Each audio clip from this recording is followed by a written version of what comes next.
नमस्कार मित्रों, history research point पर आप सभी का स्वागत करता हूं। एनसीईआरटी हिस्ट्री का मास्टर टेस्ट भी चल रहा है और यह टेस्ट संख्या 29 है। अगर इससे पहले का वीडियो अगर आप लोगों ने नहीं देखा है तो प्लेलिस्ट में जाइएगा। एनसीईआरटी हिस्ट्री मास्टर टेस्ट के नाम से प्लेलिस्ट बनी हुई है, प्लेलिस्ट में जाइएगा और देखिएगा। यह टेस्ट संख्या 29 है। हमारा ऑफिशियल वर्जन नंबर डिस्क्रिप्शन में है और यहाँ पर भी हमारा ऑफिशियल वर्जन नंबर शो हो रहा है 8318397276 हमारा ऑफिशियल व्हाट्सएप नंबर है।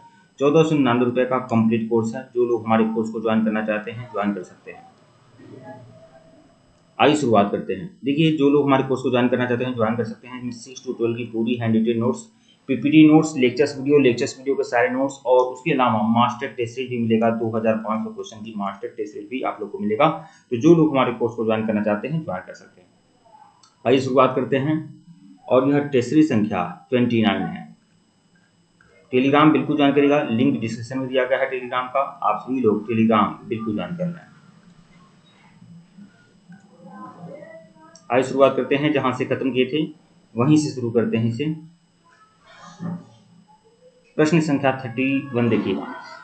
किस आंदोलन के दौरान गांधी जी ने कहा कि हम या तो भारत को स्वतंत्र कराएंगे या इस प्रयास में मारे जाएंगे, मगर हम अपनी पराधीनता को जारी रहते हुए देखने के लिए जीवित नहीं रहेंगे? तो ये मैं बताया भी हूँ। भारत छोड़ो आंदोलन में महात्मा गांधी का यह वक्तव्य था। विकल्प डी जो है वह आपका सही है। व्याख्या देखिएगा।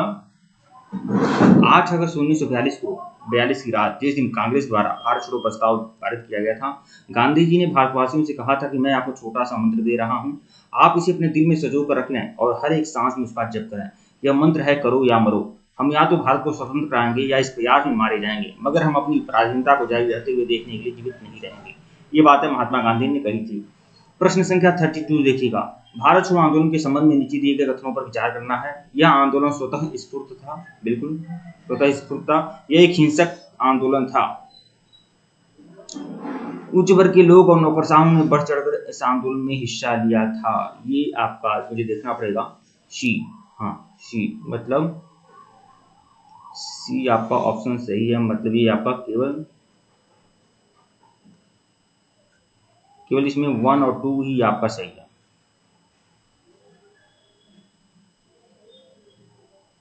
इसमें 1 और 2 आपका सही है। मतलब ये आपका सही नहीं है, बल्कि यह आंदोलन स्वतःस्फूर्त था और यह एक हिंसक आंदोलन था। यह आपका सही है। देखिए, केवल 1 और 2 जो है आपका सत्य है। कांग्रेस ने 8 अगस्त 1942 को भारत छोड़ो प्रस्ताव पारित किया था और अगले ही दिन सुबह 9 अगस्त को बहुत ही तड़के गांधी जी और अन्य कांग्रेसी नेताओं को गिरफ्तार करके अनजानी जगहों ले जाकर कैद कर लिया गया। सबको नजरबंद कर लिया गया था। कांग्रेस को एक बार पुनः कायर कांग्रेसी संस्था घोषित किया गया। इन गिरफ्तारियों की खबर ने पूरे देश को सख्ती में डाल दिया और हर जगह विरोध में एक स्वतः स्फूर्त आंदोलन उठ खड़ा हुआ। मतलब अपने आप आंदोलन होने लगे। पूरे देश में कारखानों में, स्कूल कॉलेजों में हड़तालें हुई, प्रदर्शन हुए, जिसमें शामिल लोगों पर लाठीचार्ज और फायरिंग भी हुई। बार बार के दमन से क्रुद्ध होकर जनता ने अनेक जगहों पर हिंसक कार्रवाइयां भी की। अतः यह आंदोलन अहिंसात्मक नहीं था। तीसरा कथन असत्य है। भारत छोड़ो आंदोलन के दौरान उच्च वर्ग के लोग और नौकरशाह सरकार के वफादार रहे। देखिए, उच्च वर्ग के लोग इसमें भागीदारी नहीं लिए थे और नौकरशाह भी इसमें भागीदारी नहीं लिए थे। आम पब्लिक इसमें भागीदारी ली थी। प्रश्न संख्या 33 देखिएगा। भारत छोड़ो आंदोलन के दौरान किन जगहों पर समानांतर सरकार की स्थापना की गई थी? समानांतर सरकार की स्थापना बलिया में किया गया था, मिदनापुर में किया गया था, सतारा में किया गया था। 1, 3, 4 मतलब विकल्प बी। 3 जगहों पर समानांतर सरकार की स्थापना की गई थी। 1942 के भारत छोड़ो आंदोलन के दौरान संयुक्त प्रांत, बिहार, पश्चिम बंगाल, उड़ीसा, आंध्र प्रदेश, तमिलनाडु और महाराष्ट्र के अनेक भागों में ब्रिटिश शासन लुप्त हो गया। पूर्वी उत्तर प्रदेश के बलिया जिले में, बंगाल के मिदनापुर जिले में, तामलुक और बम्बई के सतारा जिले जैसे कुछ जगहों पर क्रांतिकारियों ने समानांतर सरकार की स्थापना किया। तो देख सकते हैं बंगाल के मिदनापुर और तामलुक, बम्बई के सतारा और उत्तर प्रदेश के बलिया जिले में समानांतर सरकार की स्थापना हुई थी। प्रश्न संख्या 34 देखिएगा। 1939 में सुभाष चंद्र बोस और उनके वामपंथी समर्थकों द्वारा किस संगठन की स्थापना की गई थी? तो फॉरवर्ड ब्लॉक की स्थापना किया गया था। विकल्प ए जो है वह आपका सही है। 1939 में कांग्रेस के अध्यक्ष पद से त्यागपत्र देने के बाद सुभाष चंद्र बोस और उनके वामपंथी समर्थकों ने फॉरवर्ड ब्लॉक की स्थापना की थी। लाल किला मुकदमा में कौन कौन शामिल सैनिक था? तो कौन शामिल थे? तो यही 2, 3, 4 ये आपके शामिल थे। जनरल शाहनवाज, जनरल गुरदयाल गुरुदयाल सिंह ढिल्लो और प्रेम सहगल, ये तीनों लोग शामिल थे। विकल्प डी। व्याख्या देखिएगा, ब्रिटिश सरकार ने आजाद हिंद फौज के जनरल शहनवाज, जनरल गुरुदयाल सिंह ढिल्लो और जनरल प्रेम सहगल पर दिल्ली के लाल किले में मुकदमा चलाने को फैसला लिया, जिसे इतिहास में लाल किला मुकदमा के नाम से जाना जाता है। पूरे देश में इसी रिहाई की मांग को लेकर विशाल जन प्रदर्शन हुए। हालांकि कोर्ट मार्शल में आजाद हिंद फौज के इन बंदियों को दोषी पाया गया, मगर उन्हें छोड़ देने की भलाई समझी सरकार ने। ठीक है। प्रश्न 36 देखिएगा, नीचे दी गई ऐतिहासिक घटनाओं को कालानुक्रम के अनुसार व्यवस्थित करें और दिए गए कूट का सही प्रयोग करें। तो भारत छोड़ो आंदोलन कब हुआ था? 1942 में हुआ था। Press mission 1942। ठीक है। नौसेना विद्रोह 1946, लाल किला मुकदमा 1945। ठीक है। लेकिन अभी आपका प्रेस मिशन हुआ था, तो प्रेस मिशन मार्च 1942 में हुआ था। ठीक है। और नौसेना विद्रोह भी आपका शायद नौसेना विद्रोह आपका मई में हुआ था। हाँ, प्रेस मिशन भी 42 में हुआ था। 42 हाँ, भारत छोड़ो आंदोलन, भारत छोड़ो की बात हो रही है, भारत छोड़ो आंदोलन अगस्त 1942 में। तो इसी तरह से आप मिलान कर सकते हैं। पहले क्या आएगा? पहले प्रेस मिशन आएगा। ठीक है। 2143 मतलब विकल्प बी जो है आपका वहाँ पर सही है। प्रेस मिशन 1942, भारत छोड़ो आंदोलन 1942 अगस्त, लाल किला मुकदमा नवंबर 1945, नौसेना विद्रोह फरवरी 1946 में। प्रश्न 37 देखिएगा, कैबिनेट मिशन 1946 के संबंध में नीचे दिए गए कथनों पर विचार करना है। इसे भारतीयों को सत्ता सौंपने की शर्तों के बारे में बातचीत करने के लिए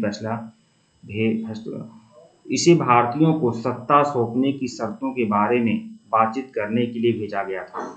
क्या यह सही है? इस मिशन ने भारत में 2 स्तरों वाली संघीय योजना का प्रस्ताव दिया था। कैबिनेट मिशन ने संघीय केंद्र को केवल प्रतिरक्षा, विदेशी मामलों और संचार विषयों पर नियंत्रण की सिफारिश की थी।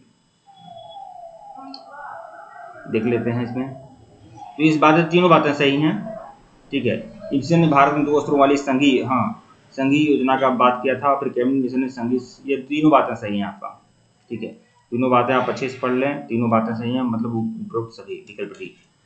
व्याख्या देख लेते हैं। ब्रिटिश सरकार ने मार्च 1946 में कैबिनेट मिशन भारत भेजा था ताकि भारतीय नेताओं से भारतीयों की सत्ता सौंपने की शर्तों के बारे में बातचीत की जाए।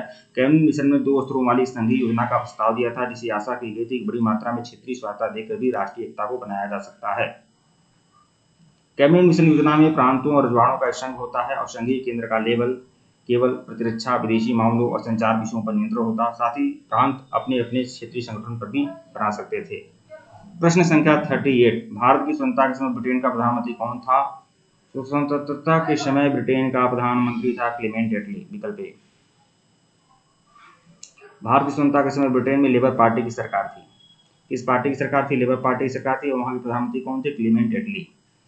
तो ये चीजें महत्वपूर्ण है। ठीक है मित्रों, वीडियो को लाइक और चैनल को सब्सक्राइब करेगा, टेलीग्राम को बिल्कुल ज्वाइन करेगा, लिंक डिस्क्रिप्शन में दिया गया है। अगर इसके पहले का वीडियो नहीं देखे हैं तो प्लेलिस्ट में जाइएगा, एनसीईआरटी हिस्ट्री मास्टर टेस्ट के नाम से प्लेलिस्ट बनी हुई है, प्लेलिस्ट में जाइएगा, सभी वीडियो को देखिएगा। 8318397276 हमारा ऑफिशियल व्हाट्सएप नंबर है, मैसेज जरूर कर लीजिएगा। केवल 1499 रुपये में आप लोगों को कंप्लीट एनसीईआरटी हिस्ट्री का नोट्स, टेस्ट लेक्चर्स वीडियो और मास्टर टेस्ट मिल रहा है 2500 क्वेश्चन की, वो भी फुल एक्सप्लेनेशन के साथ। तो जो लोग हमारे कोर्स को ज्वाइन करना चाहते हैं ज्वाइन कर सकते हैं। ठीक है मित्रों, धन्यवाद आप लोग को।